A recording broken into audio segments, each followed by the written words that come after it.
Marketing is everywhere. From the billboards on the highways to the notifications on your phone, we are constantly bombarded with people trying to sell us stuff. What makes good marketing? Are you doing enough in your life personally and professionally to market yourself? You have questions, and the Marketing Madmen have answers. Search the Marketing Madmen on Google or your favorite podcast provider to get practical marketing advice from expert guests who are shaping and reshaping the business world. They say marketing is a madman's game. Join the Marketing Madmen every Saturday at 4 p.m. to find out why.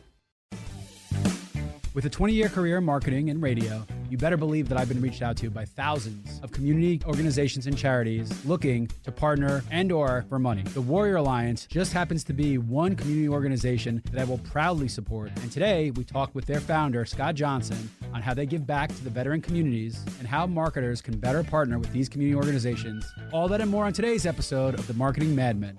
They say marketing is a madman's game. So now we turn it over to the Marketing Madmen with Nick Constantino and Trip Joe.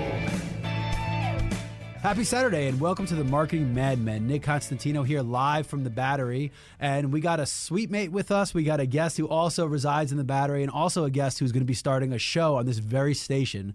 So I would like to introduce Mr. Scott Johnson of the Warrior Alliance. Scott, how are you, sir? Great, Nick. Thank you so much for having us here. We're really excited about our partnership with Dickey Broadcasting. Yeah, we're very happy to have you.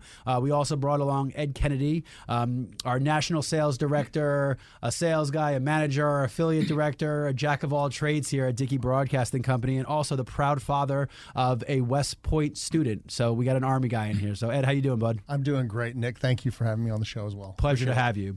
So I think what I'd like to do is frame this conversation. We're going to be talking about the Warrior Alliance. We're going to talk about kind of the sad state and how we got here with veterans and veteran affairs and the military. But before we do that, Scott, why don't you introduce yourself, talk about your experience in the corporate world and what brought you to this point, because that'll frame how we talk about the Warrior Alliance, some of the great things that you guys are doing. Sure. And I really hope this resonates with a lot of people that are civilians and did not serve in the military. My father served in the Navy in World War II. My brother was in Vietnam in the Air Force. And back about the time I was leaving school, it wasn't real popular to join the military. It was post-Vietnam. And I just went straight off to college and didn't think twice about the military. I joke with people, I did my tour of duty out in Silicon Valley, and it's more dangerous out there actually than some deployments, I think. But spent a good long 3 decades in corporate America, running management consulting and as well as IT related work. Was in a startup software company years ago, and at the end of all that, I looked back on that career like many people do, and what is the great gain coming out of a corporate career? I joke with people I'm a recovering corporate executive, and but I had a calling right towards probably my 3rd decade in my career, and that calling came in an unusual way. So you're set up. We're set up. We have a corporate world. So I'm sure there's millions of things that even if you're doing work now that you picked up that you learned from being in that structure and that environment. One, probably the pace of change. I remember Silicon Valley in 2004. I had graduated college and I moved out west, and I was working for a tech startup called Divix, and they were in San Diego, but they were a lot of affiliation with Google. And I mean the pace of change, and it's even sped up. But how quickly things are changing, and how quickly IT. It used to be every 20 years you need new equipment. You probably need every 3 years new equipment now just because of the pace of change. So I think that sped you up. So you're in the corporate world. You felt like most people that you're working, and what are you working towards? What is the greater good? So you had the calling. So am I allowed to ask what the calling was? Yeah, and I'll build up to that. This guy's a pro here. Well, this guy's a pro here. The reason, because you said something that's extremely important. The work that we do at the Warrior Alliance is extremely complex, but the veteran doesn't care about how you're running your business, what process you're following, what technology you use. They don't care. All they want is of finding a pathway to get to success after military service. Yep. No different than the consumer doesn't care why the steak is $80. They That's just want a right. steak that's affordable. There They don't you know go. the nuance. They're never going to learn the nuance unless you're in the space. So I think it's an important thing to distinguish. You're right. Like how it gets from A to B is irrelevant to most people, but how it gets from A to B is the only way this works. Right. And we've forgotten about that part. Right. And it gets more complicated and convoluted by the year. So I either had the sentence or the luxury of working with Fortune 500 companies that had global footprints. And I would work on mergers and acquisitions. I would work on technology buildups and outsourcing. I would take thousands of employees that worked at different companies and rebadge them and then put in all new business process and optimization, new technology. So complex is an understatement. Complex is an understatement. And working on process improvement, startup of a new software company, watching it fail, watching it grow, watching us purchase new companies and doing mergers. Yeah. When you're working in all those dynamics and you think about the complexities of working with diverse communities from all over the globe, when I came into starting up this company, the Warrior Alliance, I had already been through 3 decades of startups, watching Fortune 500 companies make bad decisions when they had all the details in front of them. And then usually out of hubris, I imagine. That's usually the word. It's that ego and that hubris is usually what gets in your way. I have stories about Sears and Kmart that would bore the audience. But what you learn for the younger audience, Sears and Kmart. You weren't, yeah, but you said The red light 2000. special. You said 2004. I think the merger took place back then. But those life experiences, you have the maturity when you're going into building something. The number one thing that you have to think about, no matter if you're working in the airline industry or the oil industry or the banking industry, whatever it is, at the end of the day, when you ask a CEO what does success look like, it's you got to wow the customer. You have to find a way to deliver streamlined and effective processes so at the end of the day, that consumer is experiencing something with your product or service that brings you competitive advantage, but takes that consumer to the next level. And I think you brought up a great point, and I think ultimately what for me and most people, what does that next level is finding a easy solution to a problem. Ultimately, everything we have is a problem, whether we eat, we drink, what we have, everything. If you are in the business of customer service, you are finding problems that exist and the best path to have solutions for them. That's corporate America. It doesn't matter where you are. It doesn't matter if you're in the nonprofit sector. We are taking problems that exist or should exist or will exist and finding solutions for them. That's and right. That's what it is. So customer service, you care more if something is done efficiently than if it's done fancily. Right? Correct. You want to get to the root of your problem, get something that solves it consistently and in the best way possible. Right. And I'll get to the calling. Didn't you ask me about the calling? Yeah, we go in rabbit holes all the time. Yeah, well, I'm surprised that hasn't chimed in yet to make it more confusing. Well, he will. Not make it more confusing, but chime in.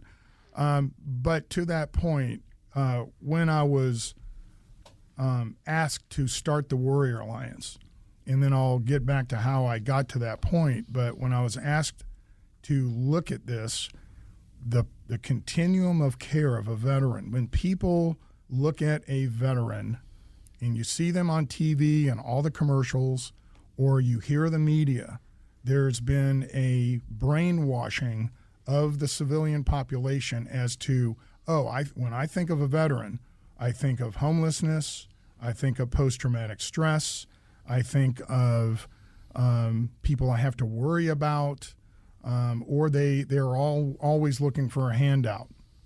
And there's this reputation that has been built up over time.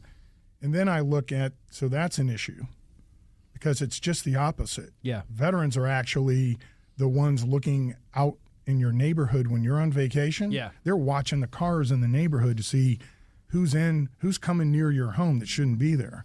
And I could go on about the CEOs and all that. Sure. But the other thing is that not only have they been portrayed a certain way, but they are bringing a level of discipline, skills, and excellence into our communities that if we're looking for healing in this nation, I always tell people if I were to start up a company today from scratch, I would hire 7 veterans to take on that task than experienced people coming out of the civilian world. And there's a whole thing behind that. But when I looked at the veteran problem, because there's a lot of solutions looking for a problem, there's 43,000 nationally registered nonprofits that are trying to help veterans. Wow. We've spent billions and billions and billions of dollars in the last 2.5 decades trying to solve veteran issues. Why is suicide going up? And I just look at stuff like that and I'm like, there's got to be a solution. It is so fragmented. Yeah. Just by the fact that a veteran, once a military service member leaves the gates, or as General Carden calls it up at the National Guard, the wire, once they get past the wire and they step outside, they lose their network, they lose their home, they lose their purpose. And we throw them out there and we give them, thank you for your service, and we give them slices of things they need to get their life put together, but it's not a continuum that helps them find their career path or their life path to succeed. We abandon them. Yeah. And I want to paint a really negative picture, but that's the problem. Yeah. And I agree. And I think in my experience, one of the things about being in radio is mass media. That's how the masses think of veterans. But if you've been in the business and you've hired veterans, one, it's a different pitch, right? Yep. You have to understand the regimen, that this is a regiment, and you have to give purpose. And they look at you as the leader to give some of those things. That's right. Which is really hard to understand at first. But once you do, you change your dynamics. And I also think that I want to go into this a little bit more because I think this is something that really started in the Vietnam era, and there's lots of history behind how we got to this point. But one of the things I've observed is government helping doesn't usually help. And when I say that, most people will hire veterans because the government gives you benefits for hiring veterans. They give you credits and benefits for hiring somebody. So as opposed to, let me hire this veteran because they have come in with this skill set, let me adapt our policies to work best with this. It's, oh my God, this is a tax write-off. I almost benefit twice by having this person. And I've seen that side in action too. Those things are not there to help. I understand what the intention is, but it's not always good intentions that lead us to the right places. And I didn't mean to interrupt, and I know this is a marketing show, so marketing people may not like what I have to say. Stop saying we're veteran friendly. Yeah. Because that is offensive to a veteran. Yeah. What companies have done, and believe me, veterans who are companies that have claimed to be veteran friendly, because that became a phrase, the initial intent of it was very powerful. Because veteran unemployment, when that started probably 2 decades ago, was 3.5 times the civilian population. Now it's below 3%. Yeah, that's a good point. And I think there's a lot of things we can apply that to. When we come back from break, we're going to continue this conversation, really frame how we got here, and then talk about what the War Alliance is doing to make sure that these vets are taken care of. You've been listening to The Marketing Madman on Extra 106.3, and we'll be right back. Marketing is everywhere. From the billboards on the highways to the notifications on your phone, we are constantly bombarded with people trying to sell us stuff. What makes good marketing? Are you doing enough in your life personally and professionally to market yourself? You have questions, and the Marketing Madmen have answers. Search the Marketing Madmen on Google or your favorite podcast provider to get practical marketing advice from expert guests who are shaping and reshaping the business world. They say marketing is a madman's game. Join the Marketing Madmen every Saturday at 4 p.m. to find out why. This morning in the Atlanta airport, no one's missing a meal on Mac Wilburn's watch. With 11 restaurants to serve passengers, he's got dining for every destination. And it all started when Mac talked with First Horizon Bank about opening a franchise in the airport. Now it's open for business and cleared for takeoff. First Horizon Bank. Let's find a way. Go to firsthorizon.com/Mac. First Horizon Bank, member FDIC.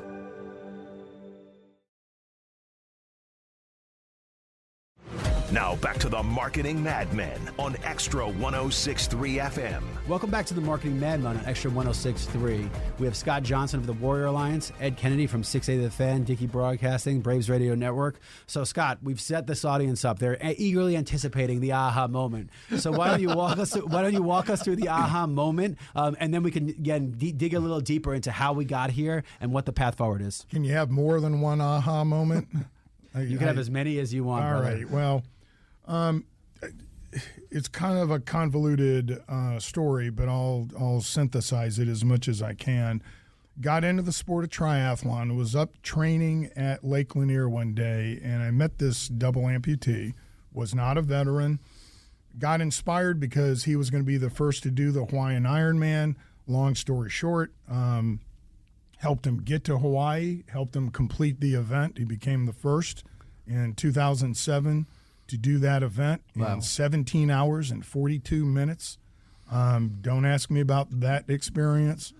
But after that, we kind of went on a tour, wrote a book, and ended up at Walter Reed one day. And a wounded 101 Pathfinder Army sergeant, actually Master Sergeant, was there, had gotten blown up on his last tour in Afghanistan, and was looking at this athlete and going, hey, I want to do what you did. And just jokingly, because he had just gotten his prosthetics and was learning to walk, I said, we're going to go do the Boston Marathon again this year. We were in the bombing last year, and we're going back because 2014 is going to be to honor some individuals that I got to know that were injured. Why don't you come do the Boston Marathon? He showed up the day before the Boston Marathon and said, I'm going to go with you. And I'm like, how much have you run? And he had not run more than 3 miles. So for those of you from Boston, you know the story about the sit-go sign.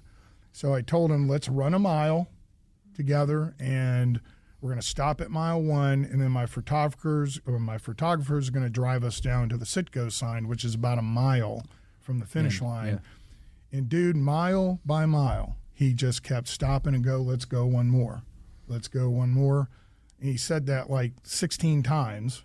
We stopped at a fire station just as you come on to Commonwealth. For those of you who know how the Boston Marathon works, it's almost downhill for 16 miles. And when you get to 16 miles, that's when the race starts, because you got to go up Heartbreak Hill and then all through Boston University, and that it's a nightmare. And Cedric said to me, I'm done. I can't run any further. Got into a fire station, got some chicken bouillon, poured it down his neck, and he popped back up and he said, let's just try to finish this thing. Wow. 9.5 hours it took us to do the Boston Marathon. And there's a great picture of us that the AP took. I had to take his legs off 14 times because of the pounding that his bone was pushing through his skin. It felt like every time he hit the ground, it was like glass. And so that experience, and you get to know someone when you're running 9.5 hours for 26 miles, but it wasn't on it really got down to the personal level of that day, that day in Afghanistan. And I can't say that I was convicted, but little did I know, I lost several employees in the World Trade Center in the South Tower in my consulting business. That whole day affected a lot of us, but then having it kind of come to that event in the Boston Marathon with Cedric, and then we ended up doing the half Ironman down in Augusta together that HBO filmed. That was 11.5 hours. I told him, I'm never doing another event with you, ever. That was the worst experience. But it was on a big HBO special. And again, getting to know at that level, someone to dig down because they cared so much about their brothers and sisters. Little did I know at the time, it wasn't like resonating with me that this is happening in your life because you're going to be asked to go do this service at some point in time, and I'm going to close every other door that's open to you and only open this one. Wow. And that's what happened. But I didn't know at the time in 2014 that I was being prepared for something that happened 10 years ago that now is becoming a nationwide experience. Yeah. Yeah, it's an amazing story, and I think that one, you're right about being intimate with somebody when they're in that moment where they're in their lowest, and you're there to pick each other up. And it's the same thing about the military, right? You're there as a group, and you're seeing the lowest of lows, and the only way to get to the highest of highs is to be together and pull each other and push each other through these things. Yep. So I think it's metaphoric, but at the same time, it really happened, and I think that probably paved the way. I want to bring Ed in here. Ed, so your son is going to West Point. So he had to put in his tenure of service. I believe 6 years after, no matter what, pretty much, he is signing up to be in the Army. So tell us about what that was like for you, what was going through your head, and how proud of you are of him now that he is there. Well, my son Blaze is a gymnast. And so he's been in a gym working out ever since he was basically 7 years old, perfecting his skills. And people who don't have kids in that sport don't have any concept of how much time and effort, the incremental growth that you see them make. And as he was, his dream has been to be able to be a college gymnast, and there just aren't that many options available, because of all the scholarships that go to football players. When schools had to decide which sports were going to be eliminated, unfortunately, men's gymnastics in most schools got eliminated. So there's only a handful of them left. But the Army found him. It just so happened, it's a competitive field. I mean, there's not that many spots available. But Blaze was really, really good at pommel horse, and it just so happened that Army West Point needed pommel athletes for their men's team, and they found him. And it was interesting because watching that kid have somebody who wanted him to be on their team, like, he just soaked it up. I mean, he was so excited. And I think, for him as an athlete, it also gave him, what do you do if you've spent your whole life being a gymnast? What do you do after that comes to an end? Yeah. And no, I think he had that planned out a little bit. The Army provided him a path and with lots of options. I mean, if you think about as a job employer, he's going to come out with the discipline to be a gymnast, which is all of your life, dedication, repeated repetition, and then you're going to go come out with Army, with West Point, and then Army training. That's like the guy you hire, right? If he doesn't find a passion to stay in the Army, because a lot of the West Point guys, they stay, they're lifers. They're lifers in there.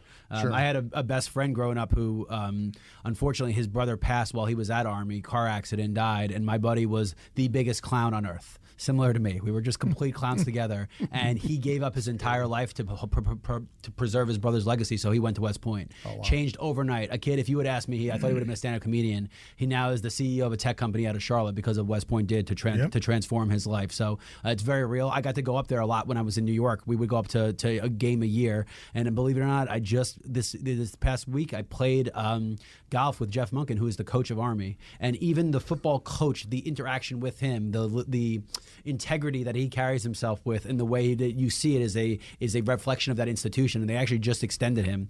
So it is a big deal, the armed services and all these parts. What was going through your head with the fact that now your kid has to go serve and all that? Were you proud of him? Were you scared? Were you nervous? What started and how you feeling now? So it's interesting because I've known Scott now for 3 years, 3 or 4 years, for a long time. And so, during the course of learning about his business and what they do, of course, I've heard a lot about the challenges that veterans have when they get out. And so, for me, I know if he has the West Point training, he's on a great path. Like, I mean, as good as it can be. As good as you could probably set yourself up for.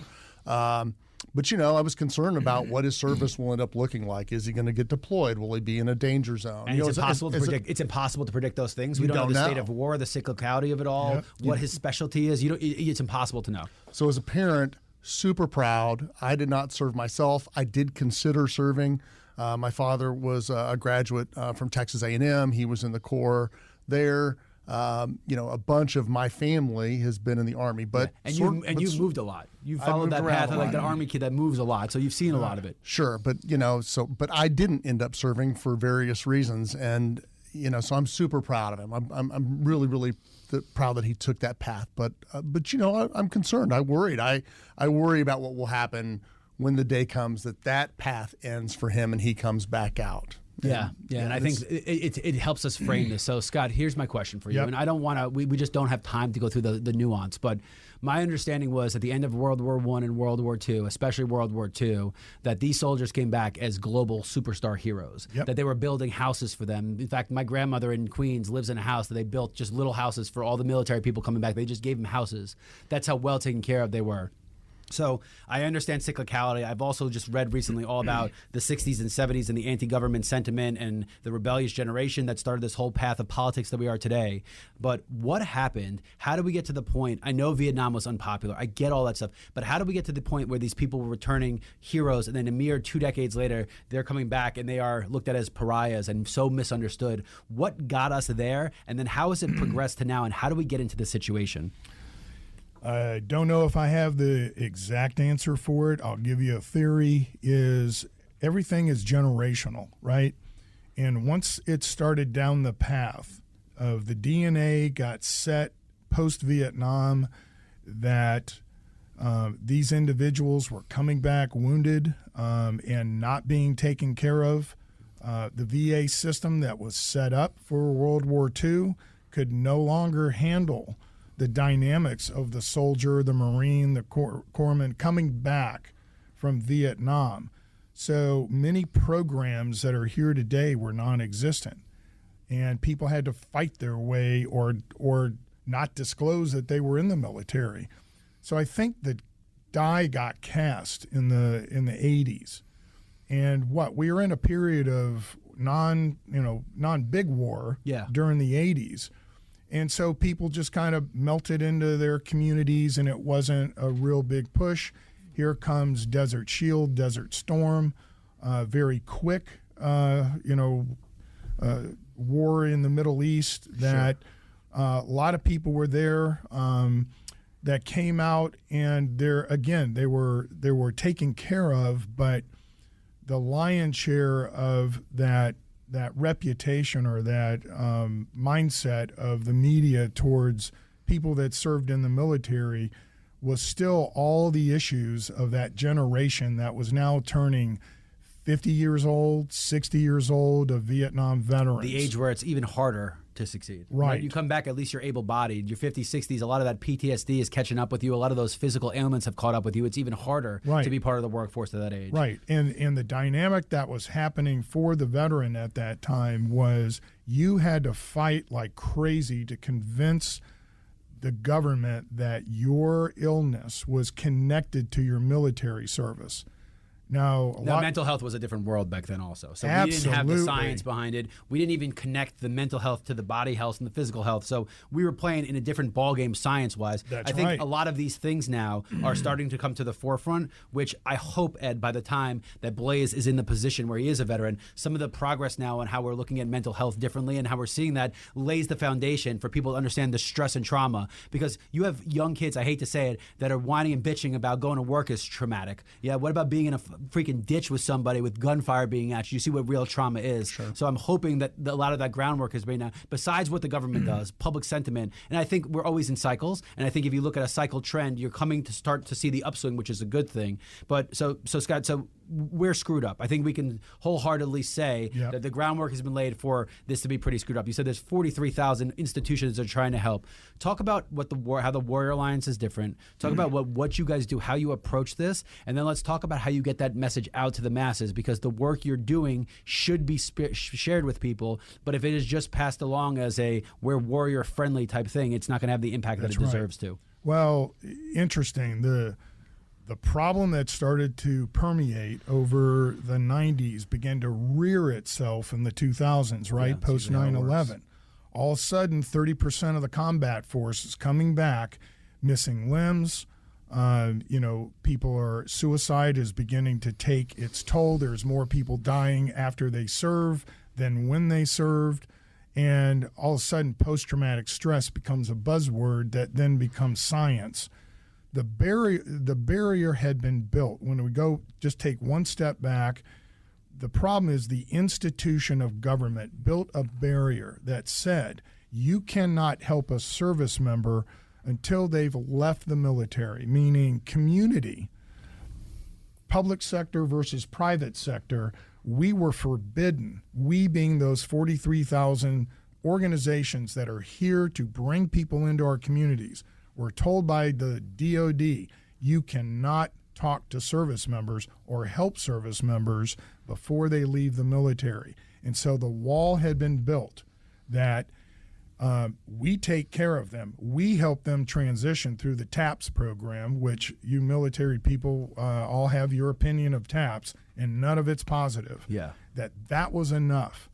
And then I began to look at this as I was researching, starting up the Warrior Alliance. How do we innovate? How do we get upstream to build something so that we're not asking permission from the military? We're not asking permission from the VA. Yeah. We're building something so incredible that they're coming to you. That they're coming to me. Now, that started with me and one other guy drawing this thing up on a napkin and saying, how are we going to do this? And that was 2016-ish. And so here we are, fast forward to 2024, and it's happening. And how did we do that? So I built an organization. All thanks and credit go to Mr. Bernie Marcus, who built the Marcus Foundation, and you both know what incredible impact he has had on this city. But he was giving money to multiple veteran service organizations and actually built his own mental health program, which is really taking off, called Avalon. But Bernie was giving money to all these different organizations. But the frustration that the Marcus Foundation had was, but people aren't getting better. They're going out and getting networked with other veterans, and then they go away. They go find a job, but then we lose sight of them. You know, we all have needs, the hierarchy of needs. You can't just give one thing to a veteran and go, we help the veteran, because they need multiple things. If they have a housing problem, they have a financial problem. If they have a financial problem, they might have a legal problem. And then they might have a financial literacy problem.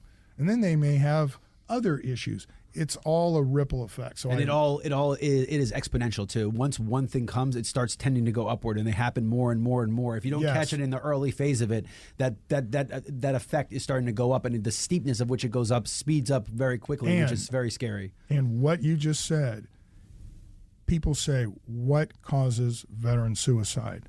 It's the combination of all those things. It could be a phone call from an old friend who just told them something negative news. What one person said to me, it's like having a cup of water and it's just one more drop. And it could be any one of those multiple things that they go, that's it. Yeah. I'm done. Yeah. And it isn't because of that one thing, of a mental health problem. It's because of a phone call. Yeah. Or someone cut them off and hit their car after they just got it fixed.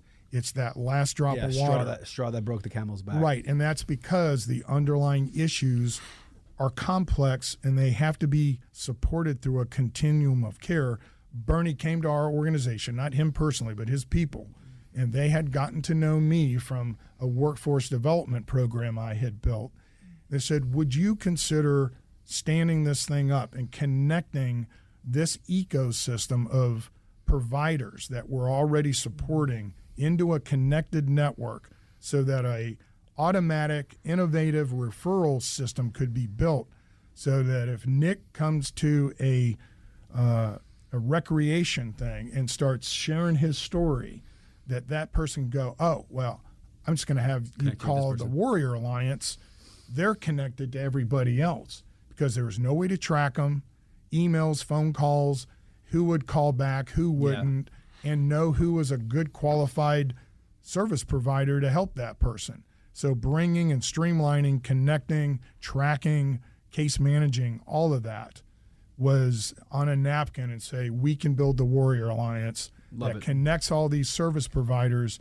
And Mr. Marcus, this can exponentially then become a force multiplier for the dollars that you're putting into these individual organizations so that veterans are now getting holistically changed, not just one thing at a time. Yeah, the best way that based on what you said and on what I know, my wife is in the NGO and in the community space. And what I would say is there is a difference between forcing a problem on someone and empowering them to solve the problem themselves. And the world these days, this has changed. It is not here, the government's giving you this, fix it. It's let me empower you to fix these things yourself. Let me plug you into a network of people. Let me empower you to make this change, right? For the longest time, we thought change was just change. That's not how it works. Right. If you empower someone to make change and you put them around like-minded people and they feel that, because you know what it probably has done? Probably saved a couple people and taken a couple drops out of the water to make sure that that suicide doesn't happen because they're with like-minded people. And it's not always like-minded people who serve in the same regiment, because those people are probably have the same problems they do. It's people who maybe got out earlier and regret that they didn't get out, but they can help with this. And it is that network. It's empowering. So it's a great message. And obviously we're here, we've worked, we've done what we can to help. How do you market this? How do you get people aboard to understand the good you're doing? Because this is a marketing show after all. How do these listeners find out about you, get involved with you? What's the best advice to the layman who just wants to help? Where do you point them? Yep, great question, because, you know, we started the show out by saying a veteran doesn't care how, they just want to know. And when I got into this business, being a civilian, the number one thing I was told was no one trusts you. Telling the listening audience, if you did not serve in the military, I would probably, let you in on a little secret. The military doesn't trust you, not because you're not a good person, because the system of civilian life has failed them.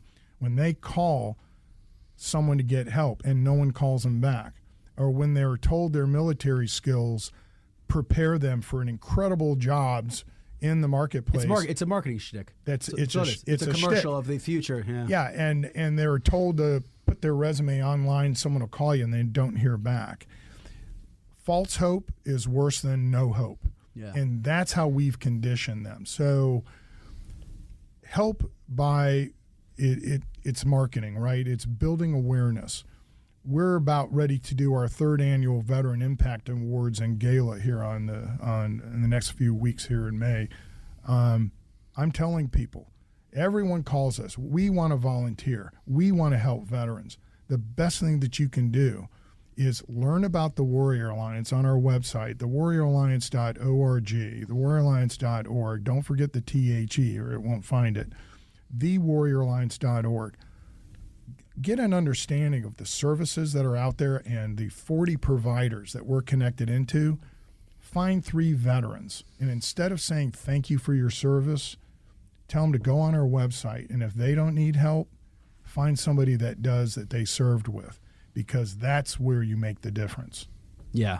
It really is unbelievable. And I have to imagine being at the Battery and the exposure from here, and you guys have done it the right way. And just in my experiences, you guys can imagine being a community liaison, having an actual EEO license that we have to give back to the community, how many requests we get from different organizations. And Scott has been a pleasure to work with in the sense, how do we make this beneficial for each other to make it beneficial for everybody? It's not just I need, it's, hey, look how this can be together. What value we can provide here. How are we connecting the dots? Because most people either start in the beginning or they start at the end. Nobody's thinking about connecting the dots. And ultimately, this world, everyone's got big ideas. Everybody can do the ground level execution. Getting it from the big idea to the ground level execution is the really hard thing in marketing, in business, in community, in charity. So when we get back, we're going to talk a little bit about the show. Proud to announce it and how this is another further extension of how we can help the Warrior Alliance. You've been listening to the Marketing Madmen on Extra 106.3, and we will be right back. Marketing is everywhere. From the billboards on the highways to the notifications on your phone, we are constantly bombarded with people trying to sell us stuff. What makes good marketing? Are you doing enough in your life personally and professionally to market yourself? You have questions, and the Marketing Madmen have answers. Search the Marketing Madmen on Google or your favorite podcast provider to get practical marketing advice from expert guests who are shaping and reshaping the business world. They say marketing is a madman's game. Join the Marketing Madmen every Saturday at 4 p.m. to find out why. Tonight in Arkansas, there's a mother tucking in her daughter and turning off the light. A business owner is burning the midnight oil. An at-home dinner date is plating up possibility. And it's all happening under one roof. How? The power of a conversation, like the one John from Integrity Solutions had with First Horizon Bank about his vision for a sustainable mixed-use building. Now it's not just words, it's life. First Horizon Bank. Let's find a way. Go to firsthorizon.com/John. First Horizon Bank, member FDIC. Now back to the Marketing Madmen on Extra 106.3 FM. Welcome back to the Marketing Madmen on Extra 106.3. With us today, we have Mr. Serendipity, Scott Johnson here. We got Ed Kennedy, and we were talking a little before the break of just how this show came about. So before we get ahead of ourselves, Ed, talk a little bit how you and Scott have been working on this show. Talk a little bit about why the timing was so well and why we're excited to announce the launch of this show right here on Extra 106.3. Sure. Well, first of all, a big part of my job is I'm a radio advertising salesperson. So I'm constantly looking for opportunities to take the tools that we have at our disposal and help our clients, market their business, advertise their business. And Scott and I have been, we've done some business in the past, helping him promote his events that he's had going on, but it's been pretty much traditional, radio commercial type stuff. And, through the course of our evolving relationship over time, it became obvious that this is a pretty deep topic. Yeah. Of what he's trying to accomplish. And, a 15, 30, 60-second radio commercial makes it very hard to articulate the real message. So through the course of our conversation, it started coming into my mind that maybe we needed more of a long-form format for him where we had an opportunity to really explain some of the challenges that veterans have and what their organization does. And so we decided that maybe a radio show would be the right way to do it. And that would be something, too, that he could take and offer back as value to their corporate sponsors who are involved. Yeah. And that's kind of how it started. Yeah. So before we go to Scott to kind of announce the title and when we're starting everything, one of the things to think about how marketing has changed, Ed said radio show.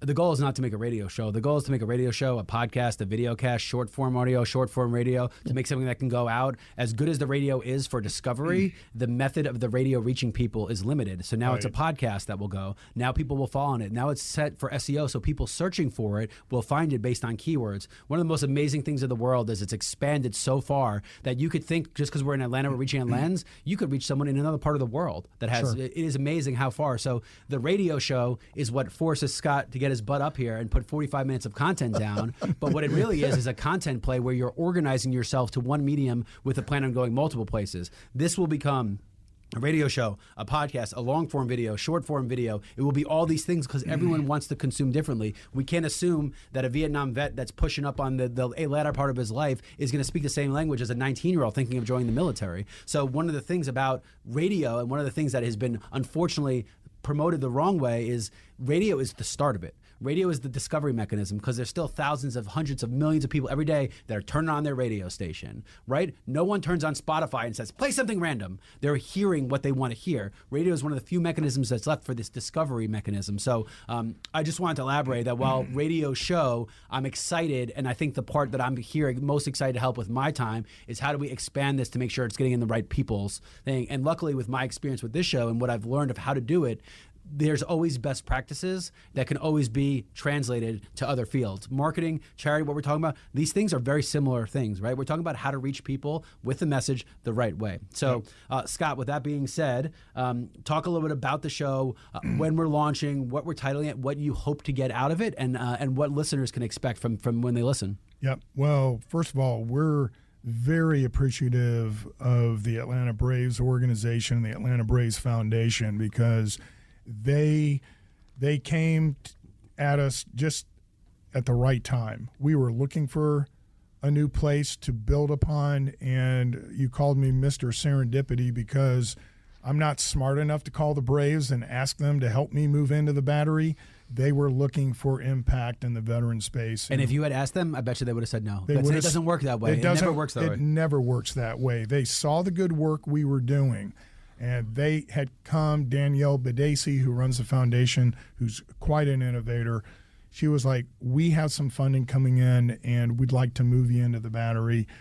My thank you back to them a year later was I did a presentation to the executive leadership and showed them the impact we were making, because I want to show them you didn't do this just to put a press release out, but we're changing lives. And when I did that, the question came back, what can we do now as an organization to really make this thing go? And it was all about awareness and branding and getting the word out so someone in the rural parts of Georgia or Braves country would hear the word of hope, the word of success that veterans are having, or learn about stuff that they weren't paying attention to. Because I don't want to break any marketing hearts out there, but email and some of the PDFs that we get sent out that go directly to spam, the VA wonders why people aren't responding back to all of the messaging that's going out through email. It's because we don't read it, we delete it. I get 87 emails an hour. I don't have time to read newsletters that are coming out about. So I also think it's a trust thing. You remember you said that they don't trust them. They don't trust them. One of the qualities of radio, especially you've been growing up listening to these stations, is that trust is still there. Nobody trusts social media. People barely trust the news. They don't trust the radio is one of the last forms. With good reason. And I don't want to play that game, but I'm just saying that trust is important, right? Are you going to read an article from an institution that has let you down? You're going to spend your time because they can't get you with the right messaging? There's no chance it's going to happen. That's right. The other thing that I want to say briefly is that one of the things that you said you did a really good job of, data visualization. Yes. So most people, I'm sorry, I want to let marketing people down. Anecdotal evidence is worthless. Okay, it's crap. Absolutely. No one needs your anecdotal evidence. You need data to prove a point, and I don't need raw data. No one wants to hear that. Tell a story with data. Show the benefit you're making, because when you can make these things tangible, you're going to get long-term fans. Right. It's not about anymore, look at this picture of this child we helped. Let me show you the data behind what really happened, the numbers, and what your resources are doing for this. That's how you're going to succeed in your future. So go back. Let's finish up talking about the show. Yeah. In the consulting business, we used to call that evidence. So people want evidence that what you're doing is actually producing, you're tracking it, you're managing it, and you're making corrections when you see things going off course. And if you don't have that analytics, that visualization, you can't do it.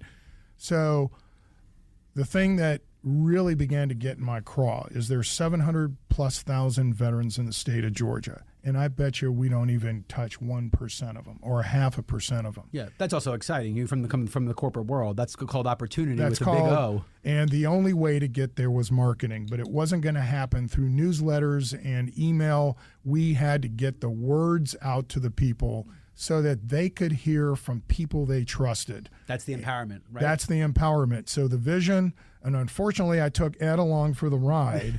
I have visions, but don't really come to fruition for maybe 2 to 3 years. But people who have started businesses understand that it's a process of moving forward and stepping way back, and then it's a continuous process. But you've also honed those instincts of corporate America, right? Because timing is everything. That's what I fell back on. And unless we had certain relationships built with the VA, certain relationships and credibility with the DOD, it's all in vain. If we did not capture the imagination and the desire of corporations to come work with us, I could put on a show after show, but it's like, yes, I'm spending money into the abyss. Now that we've built to a certain level of credibility and formability we're sustaining now in capacity building across the whole state of Georgia. This show is broken down into 3 segments. Go. It's called the Warrior Alliance Broadcast Network. So we are networking in 3 shows. First of all, the Warrior Alliance Spotlight. That's where we're bringing our partner network, all of our service providers who do everything in legal assistance, in housing, employment, education, networking, family events, healthcare, benefits, all these different areas of services. We're bringing those individuals on the show to build awareness to people across the world of what is available to them for free. Now, the second show is called Success After Service. These are veterans of all walks of life. Some of them have come to us with their filthy rags. Some of them have come to us with their medals of valor. We treat them all the same. They all have a unique story. Some of it's rags to riches. Some of it's, I just needed a plug here, but now I'm making a huge impact on my community.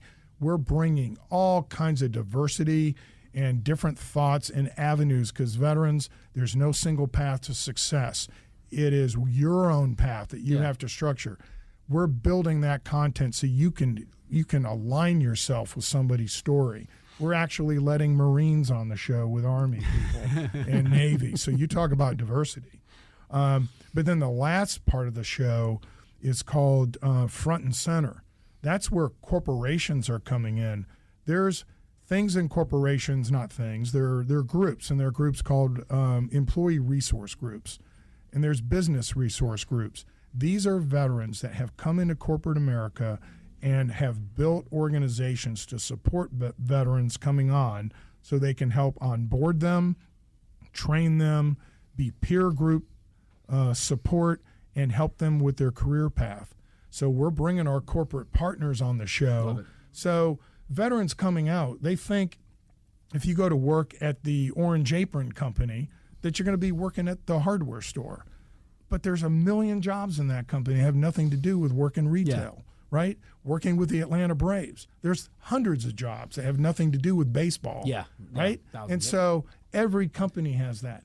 But veterans are never explained what is behind the curtain of these companies. Why would I work at Chick-fil-A? I don't want to work in the store. Yeah.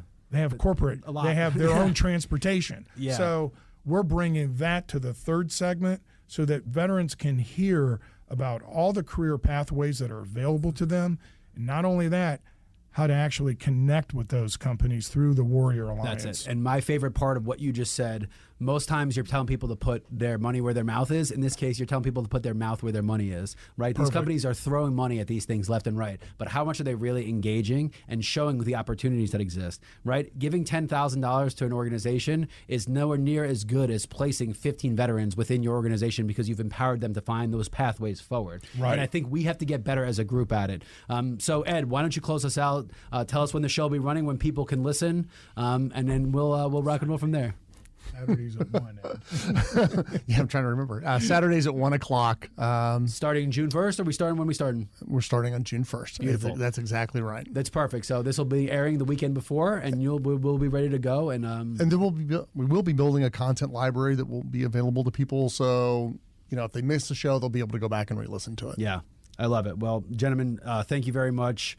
Scott, thank you for what you do and what you bring to the table and how you think about it. It's unique and it's refreshing, and I wish you much good luck. Ed, thank you for joining us. Good luck to Blaze. And you've been listening to The Marketing Madmen on Extra 106.3, and we'll catch you next week. Tonight in Arkansas, there's a mother tucking in her daughter and turning off the light. A business owner is burning the midnight oil. An at-home dinner date is plating up possibility. And it's all happening under one roof. How? The power of a conversation, like the one John from Integrity Solutions had with First Horizon Bank about his vision for a sustainable mixed-use building. Now it's not just words, it's life. First Horizon Bank. Let's find a way. Go to firsthorizon.com/John. First Horizon Bank, member FDIC. Marketing is everywhere. From the billboards on the highways to the notifications on your phone, we are constantly bombarded with people trying to sell us stuff. What makes good marketing? Are you doing enough in your life personally and professionally to market yourself? You have questions, and the Marketing Madmen have answers. Search the Marketing Madmen on Google or your favorite podcast provider to get practical marketing advice from expert guests who are shaping and reshaping the business world. They say marketing is a madman's game. Join the Marketing Madmen every Saturday at 4 p.m. to find out why. The fan is ready for Brave season. Are you? 3-1 smoked high in the air, deep center field, and heading for the horizon. A home run by Olsen. We're streaming every game of the Braves 2024 season free on the 680 The Fan app. So make sure you download it now and don't miss a pitch of the Braves this season.